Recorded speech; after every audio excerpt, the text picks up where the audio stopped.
Hello दोस्तों, success with Manish channel में आपका स्वागत है। और आज पढ़ने वाले हिमालय की उत्पत्ति।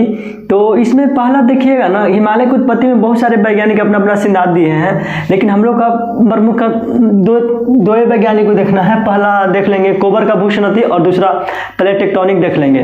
तो आइए शुरू करते हैं। अगर चैनल को आप सब्सक्राइब नहीं किए हैं तो चैनल को सब्सक्राइब कर दें, लाइक करें, कमेंट करें। तो यहाँ पर देखिए, कोबर का भूस्खलन का कहे थे। कोबर क्या है? कोबर जो है ना एक वैज्ञानिक है। कोबर क्या है? कोबर एक जर्मन वैज्ञानिक है। जर्मन कहने का मतलब जर्मनी का वैज्ञानिक है। उन्होंने ही बताया है कि भूस्खलन से हिमालय का कैसे निर्माण हुआ है। तो आइए देखते हैं, कोबर के बारे में लिख लेते हैं कुछ। कोबर का जर्मन वैज्ञानिक लिख लीजिए। जर्मन वैज्ञानिक कोबर के अनुसार, लिखते रहिए मेरे साथ, कोबर के अनुसार हिमालय की उत्पत्ति जो है ना भूस्खलन से हुई है। अब समझ में आया कि अब आपको लग रहा है यहाँ पर दिक्कत कि भूस्खलन क्या हुई? भूस्खलन से हुई है। तो भूस्खलन का मतलब बताया है कोबर जो है वैज्ञानिक, जो कोबर है भूस्खलन का बताया है कि भूस्खलन कहते किसको है। यहाँ पर लिख लीजिए भूस्खलन किसको कहा जाता है। से यहाँ पर देखिए भूस्खलन कहा है ना कि एक ऐसा सकरा और छिछला और लंबाई में विस्तृत जगह है, यानी कि ऐसी जगह, यानी कि एक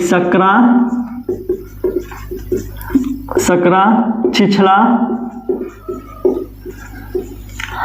और लंबाई में विस्तृत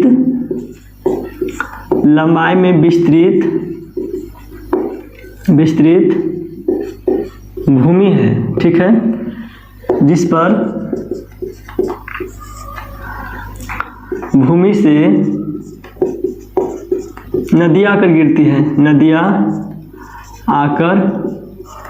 गिरती है तथा अपने साथ अवसादों को लाती है। इतना लिखिए, अवसादों को लाती है। यानी यहाँ पर समझिए, भूस्खलन कहे थे कोबर ना कि एक ऐसा छिछला और सकरा और लंबाई में विस्तृत करने का मतलब बहुत ज़्यादा लंबा, एक ऐसी जगह जिसमें दोनों तरफ से भूमि से, यानी कि भूमि से नदियाँ आती हैं। जब नदियाँ आएंगी तो अवसाद लेकर आएंगे ही, तो उसमें गिरते हैं और अवसाद जमा होता है। तो भूस्खलन किसको कहा कोबर ने? यानी कि एक ऐसा छिछला करने का मतलब क्या है कि ज़्यादा गढ़ा नहीं, यानी गढ़ा बोल रहे हैं, ज़्यादा गड्ढा नहीं, यानी कि जो जहाँ पानी जमा होगी ना वहाँ वो ज़्यादा गड्ढा नहीं, छिछला होना चाहिए और सकरा और लंबाई उसका ज़्यादा होना चाहिए। और उसी में क्या है, नदी आकर गिरती है और अवसाद जमा करती है। इसी को कोबर जो है भूस्खलन कहा है। इससे पहले हम जान लेते हैं ना कि आप जान रहे होंगे कि प्रारंभ में जो है पृथ्वी एक द्वीप थी। उस द्वीप का नाम जो था, उस द्वीप का नाम क्या है? पैंजिया है। यहाँ पर लिख लीजिए भारत, यहाँ पर लिखिए, नोट कीजिए आप कि भारतीय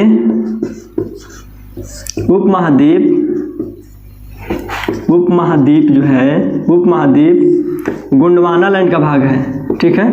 गोंडवाना, आपसे क्वेश्चन पूछेगा कि भारत किस लाइन का भाग है, तो गोंडवाना लाइन का भाग है।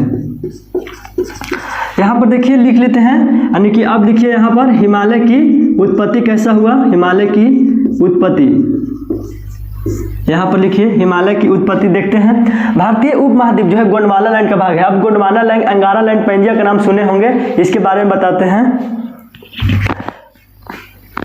कैमरा सही चल रहा है।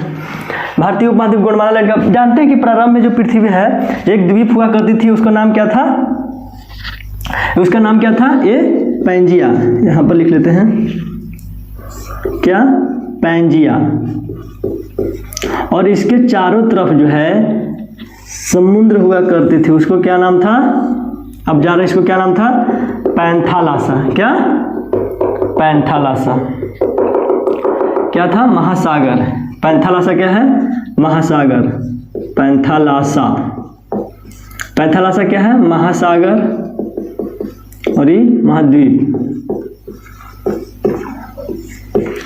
यानी कि पैंजिया एक ही भूमि हुआ करती थी जिसका नाम था पैंजिया, और उसके चारों तरफ जो है एक महासागर हुआ करते थे, उसका नाम क्या था, क्या, पैंथालासा। ठीक है, पैंजिया में आप जा रहे हैं ना कि कुछ समय बाद जो है पैंजिया विभाजन हुआ और पैंजिया जो है टूटा। जब पैंजिया टूटा ना तो नीचे की ओर जो आई और एक ऊपर की ओर आई, और जो भूमि का जो बताया ना पूरी तरह से नहीं, कुछ सटा हुआ भी था। यहाँ पर आप देखिएगा कि अफ्रीका और एशिया का जो भाग है यहाँ पे जुड़ा हुआ है, कहाँ, मिस्र के पास देखिएगा तो कुछ सटा हुआ भी है। ठीक है, पूरी तरह से नहीं। तो आप बताएं जो पैंथालासा जो है पानी जो कहाँ चारों तरफ आके क्या होगी, घुसेगी, यहाँ पर भी आके घुसेगी और इधर तो रहेगी ही। जो ऊपर आई उसको क्या कहा जाता है, अंगारा लैंड, अंगारा लैंड, उसको क्या कहा जाता है, अंगारा लैंड। और नीचे वाला जो टूटा से, यानी यहाँ पर क्या हुआ, ये जो है टूट गई, क्या, ये टूट गई और दो भागों में विभाजित हुआ। यानी कि यहाँ पर देखिए ऐसा ही तो है, दो भाग में क्या हुआ, विभाजित हुआ। ऊपर वाला को, जो ऊपर जो टूट के गई उसको अंगारा लैंड, और नीचे वाले को क्या कहा जाता है, गोंडवाना लैंड। नीचे वालों को क्या कहा जाता है, गोंडवाना लैंड। तो बताए थे क्या कि भारत जो है किसका भाग का है, गोंडवाना लैंड का भाग हिस्सा है। भारत किसका हिस्सा है, तो गोंडवाना लैंड के। अंगारा लैंड ऊपर, ठीक है, और गोंडवाना लैंड नीचे। अगर आप आग लहराते हैं तो आग किधर के नीचे जाता है कि ऊपर, यानी कि आग जो है ऊपर जाता है। तो याद करने का मतलब है ना कि आग समझ में नहीं आती अंगारा लैंड ऊपर है कि गोंडवाना लैंड नीचे है। तो अंगारा लैंड ऊपर, आग लगाते हैं तो आग ऊपर की ओर जाती है, तो अंगारा लैंड ऊपर, आग कहाँ है, ऊपर है, नीचे क्या है, गोंडवाना लैंड।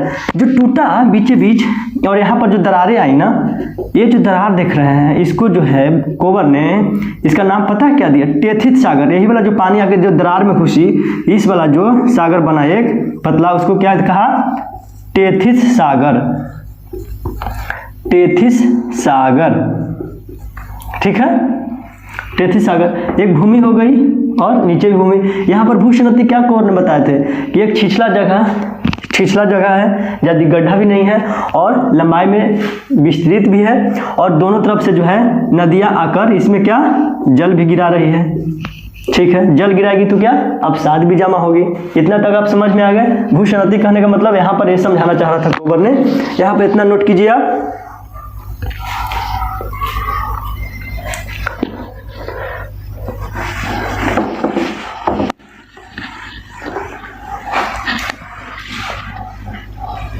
तो यहाँ पर देख लिए आप टेथिस सागर के बारे में। तो यहाँ पर एक ऐसे चित्र लीजिए कि ये जो है अग्निदेह और ये भूमि हो गया। ठीक है, यानी कि एक हो गया अंगारा लैंड मान लेते हैं, एक गोंडवाना लैंड, बीच में जो ऐसे करके अगर लिखा जाए ऐसे और एक ऐसे, तो यहाँ पर जो बन रहा है ना, यहाँ पर तो ऐसा है 3D तो मैं बना नहीं सकते हैं, तो ऐसे ले लेते हैं। एक मान लीजिए कि अंगारा लैंड, एक गोंडवाना लैंड, बीच में जो है ये भूमि, ये वाला टेथिस सागर, यहाँ पर ऐसे कर लेते हैं टेथिस सागर। इसमें क्या है, पानी है। ठीक है, ये क्या है, टेथिस सागर, टेथिस सागर। और ये क्या है, भूमि है, ये भी भूमि है। एक अंगारा लैंड तो एक गोंडवाना लैंड।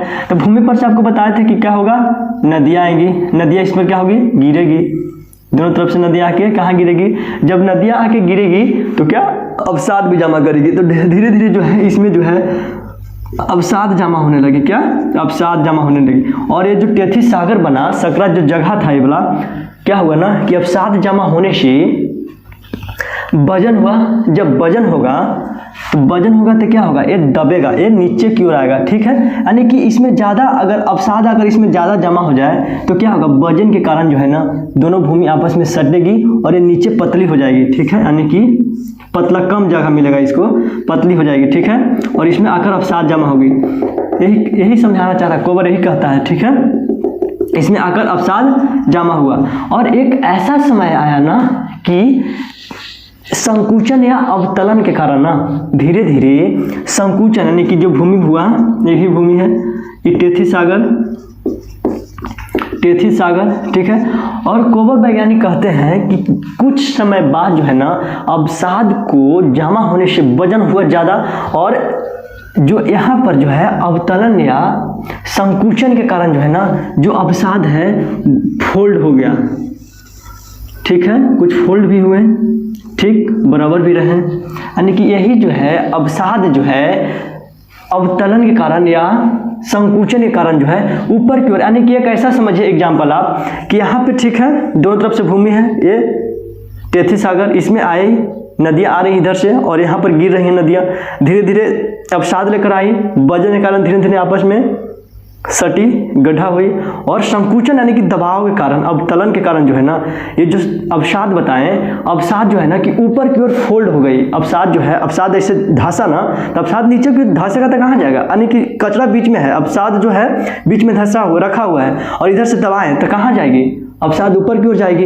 यही जो है अवसाद जो है ऊपर की ओर गई और कई फोल्ड हो गई, अवसाद गई और यही फोल्ड होगी। तो भारत में आपको फोल्ड दिखने को मिलता है ना, आपको यहाँ पर देखिए, पहला देखिए हिमालय का, पहला देखिए महान हिमालय, मध्य हिमालय, कई 3 फोल्ड हुई। भारत में एक फोल्ड जो हुई चाइना में चल गई, भारत में मध्य यानी कि महान हिमालय, मध्य हिमालय और शिवालिक हिमालय, और एक चीन में चल गई जिसको क्या कहते हैं, कुनलुन पर्वत। क्या, कुनलुन पर्वत। यही कोबर यही समझाते हैं और ऐसा ही हिमालय का निर्माण हुआ है। आपको क्या लग रहा है कि दबाव के कारण 8-8, 9-9 किलोमीटर का पर्वत निर्माण हो जाएगा? आलोचनात्मक जब व्याख्या कीजिएगा तो ऐसा ही तो दिखाना पड़ेगा आपको कि संकुचन या अवतलन के कारण जो है ना 8848 या 50 मीटर ऊंचा जो है हिमालय का निर्माण हो जाता है संकुचन के कारण, ऐसा नहीं। लेकिन इसका जो है ना पूर्ण व्याख्या जो है प्लेट टेक्टोनिक सिद्धांत में मिल जाता है। तो अगले लेक्चर में जो है ना प्लेट टेक्टोनिक सिद्धांत बताएंगे। तो यहाँ पर इतना आप समझ गए कि हिमालय का निर्माण कैसे हुए, कोबर भूसंहति के सिद्धांत आप समझे, ठीक है। और मिलते हैं एक और अच्छे लेक्चर के बाद। अच्छे लेक्चर में बताएंगे क्या, प्लेट टेक्टोनिक, उसमें पूरा उसी का जो प्लेट टेक्टोनिक जो है ना हिमालय का निर्माण उसी से माना जाता है, ठीक है। तो ठीक है, मिलते हैं एक और अच्छे लेक्चर के बाद। जब तक के लिए जय हिंद।